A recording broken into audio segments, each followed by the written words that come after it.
So we spent some time talking about students taking leaves, and it seems like one of our scenarios we're referring to students taking a break or taking a leave for whatever particular reason. And so what are their options when they need to return back to the U.S. and back to the university to study? So there are two options, and so we'll go over those two options so that you as the administrator, you are familiar with what those options are when the students coming to say that they are ready to return. So the first option is strictly for F-1 students only. And so for F-1 students who are taking a leave of less than 5 months, it's a simpler process for them to return to the U.S. And this process entails the student contacting OIA. But if, for example, the student contacts you as the administrator, then you would say to them, you need to contact OIA because they will advise you on the steps you would need to take.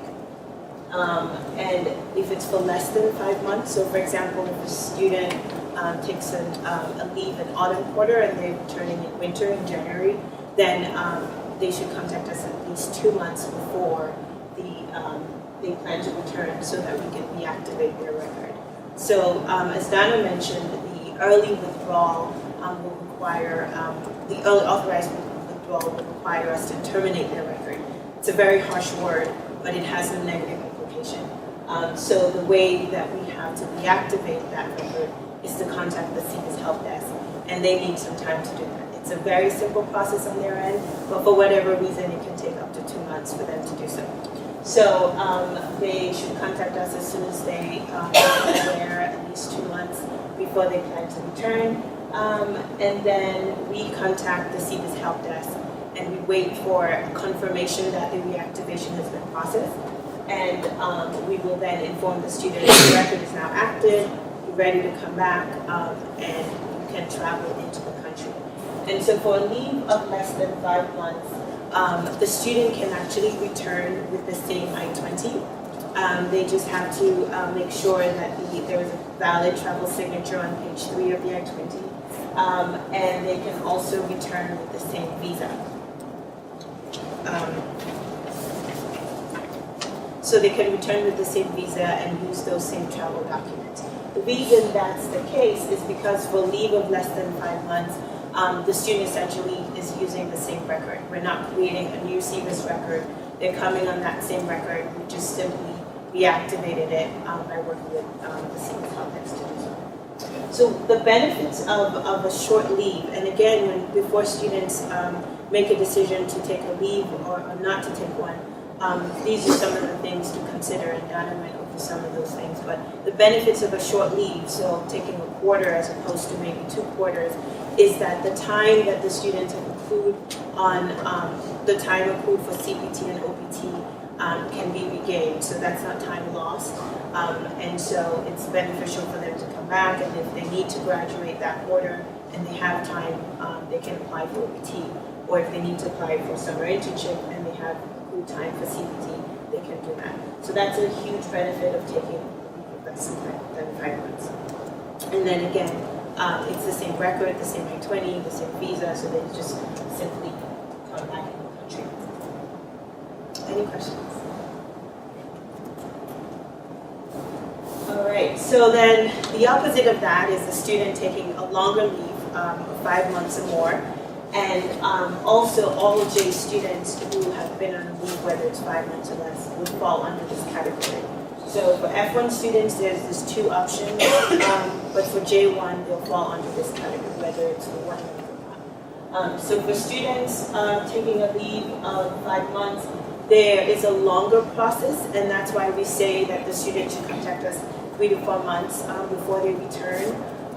And so again, as the administrator, if you're aware that a student's been away for a long time and they're planning to return, have the student contact OIA so that we can begin the process. And the process will involve you because we're actually going to be creating a new record. So we mentioned the AFR before, and Donna went through the steps of showing you the different components of the AFR. So because we're creating a new record, the student has to show financial support. and that's where the AFR comes in, where the fields for the living expenses and tuition, etc., will all be populated by you and signed by the appropriate person in your department to do so. The student would also show some financial support documentation, their passport, buyer page, and forward those documents to us so that we can create a new record. So we'll be creating a new I-20 and a new DS 2019 for students who are returning under this case. So OIA will review the documents and create the appropriate I-20 or DS 2019. For students who fall under this case, because it's a new record, they will have to pay the CFIS fee. They will also have to obtain a new visa. Again, this is a very different record from the one they had terminated before. And so the process is very similar to a new student coming in. They would also need to check in at OIA. So these are some things we mentioned earlier, where a new student would check in at OIA and present those documents. This student returning from a leave of more than 5 months, so all J students would have to do something. Would have to do the same process. All right, so the next thing we want to talk about are Social Security, items, and driver's license. Because the implications for international students are a little bit different than for the domestic counterparts. And so for Social Security numbers, it's important to note that international students must have work authorization before they can apply for Social Security number. And that means that incoming students, unless they're working on campus, will not be able to apply for an SSN immediately. So work authorization, and Donna mentioned there's going to be a work authorization workshop as well. So I won't go into great detail, but essentially we're referring to on-campus employment, which a student can work on campus, or CPT or PT for F-1 or AT for J-1. So they will need work authorization to be able to apply for the SSN. And so in working with students, if they come to you and say, I hear that I need an SSN to open a bank account, I hear that I need an SSN to sign my lease, it's good to have this understanding of it, to be able to say to the student, well, refer to the OIA website. There's information about how you can apply for an SSN and what makes you eligible for one. But I think it's also good to understand that it's not something they can run from you right away without work authorization. And new students who are eligible would have to wait at least 10 days after they've checked in. So for example, a new student who's coming in to work on campus is eligible to apply because it will have on-campus work authorization, but they must wait at least 10 days after they've checked in so that we'll update CBIS, and that update will then flow over to the state system, which SSA, Social Security Administration, uses to collect their data. Items, and so there's a question here about what forms to complete for student jobs and stipends. So items, which means in an individual tax identification number. I always want to say international tax. Well, clearly it's an individual tax identification number. Is available for students who are not eligible for the SSN, but are receiving taxable income. So while the SSN has multiple uses and can be required for certain services, the item is specifically for students who are receiving taxable income who need to report this at year end. And in this case, we're referring to stipends, fellowships, grants, any type of taxable income that is not employment, and they would not make them eligible for an SSN. So the answer to this question, however, would come from payroll, because we work with the students to get them the documentation that's needed for the I-10 application. But in terms of what you would need to complete the I-9, that's guidance that can come from payroll. We actually had a workshop that happened in September, I think. September 13th. Yeah, September with payroll and OIA, and going with these forms that would be needed from you. And so you can share the information, or you can also contact payroll directly. But in terms of what the students need, We work with them and we have all this information on our website. Can I zoom into each of these? Yeah. Okay. So we'll go through those and I think they're listed in your handout. Yeah. We want the students to make appointments with us in the office. We'll assist them with preparing the ITIN application, but we want them to bring the following documents.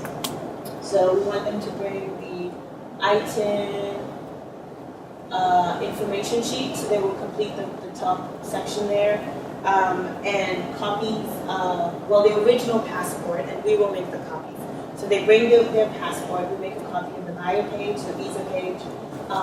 We want them to also bring their original I-20, we'll make a copy of that, or DS-2019 if it's a JIU student.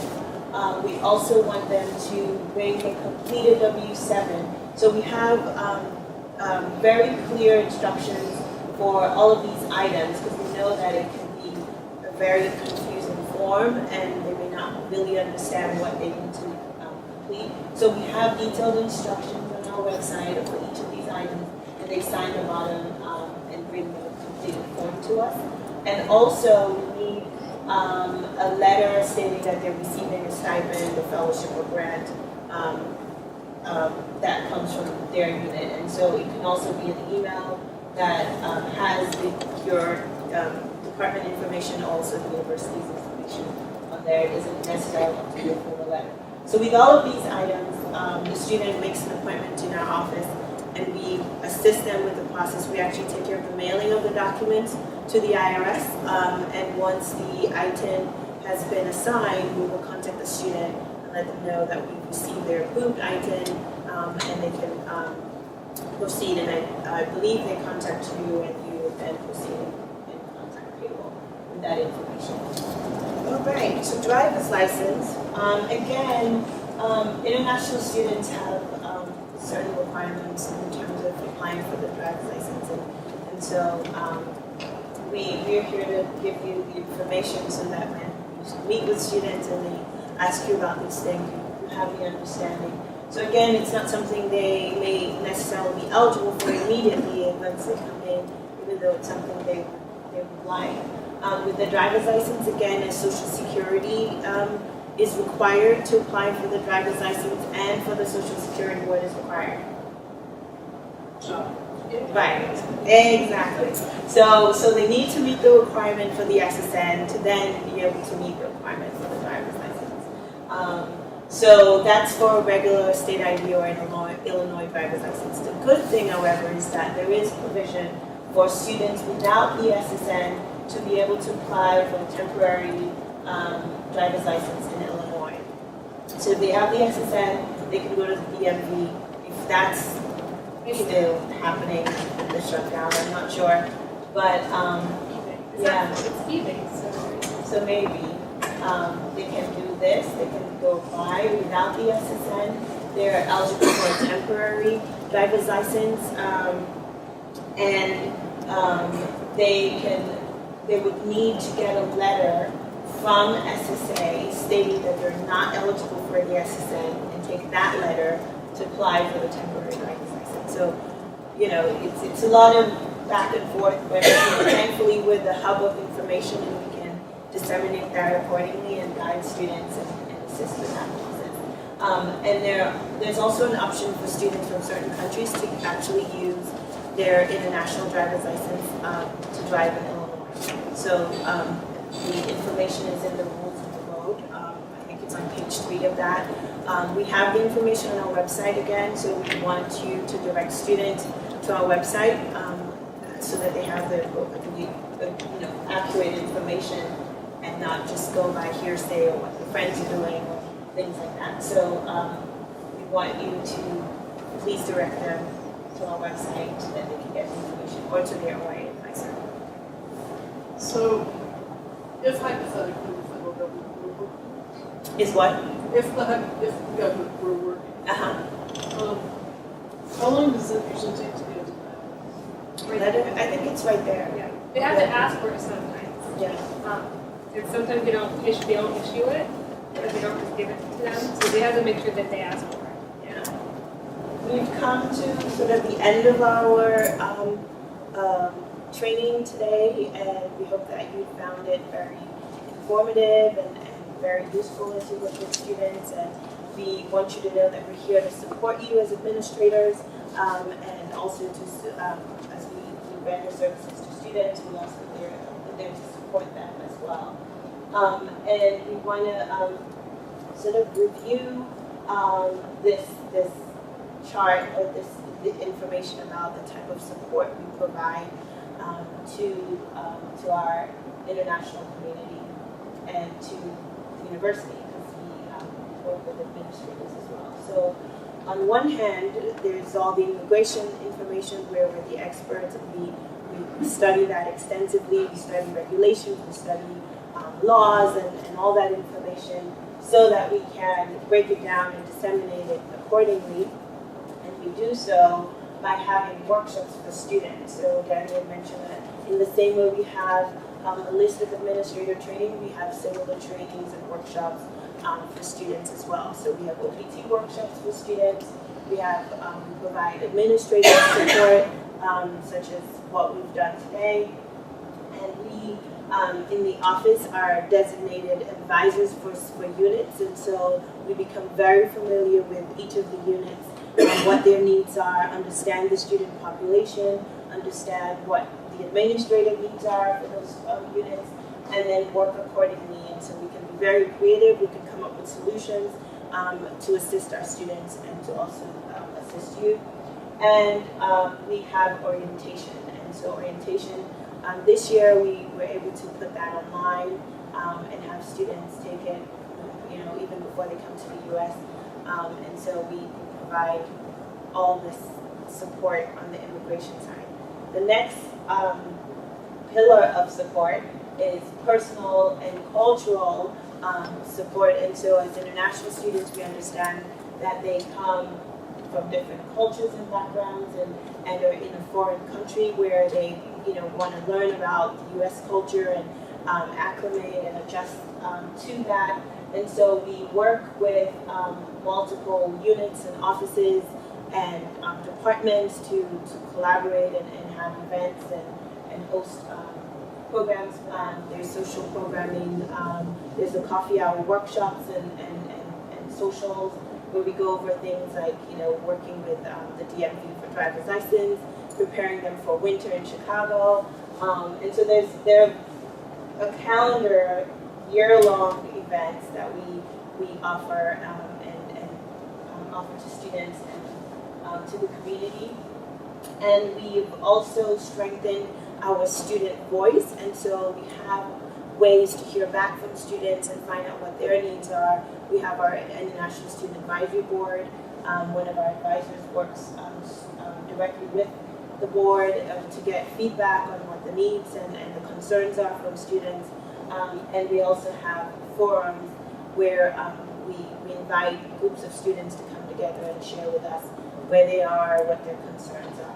So these are sort of the two pillars of our support, and if there's any feedback about things we could do differently, things we could do better, certainly communicate that to us. But we're here to assist our community and all of you. So we hope you found this beneficial.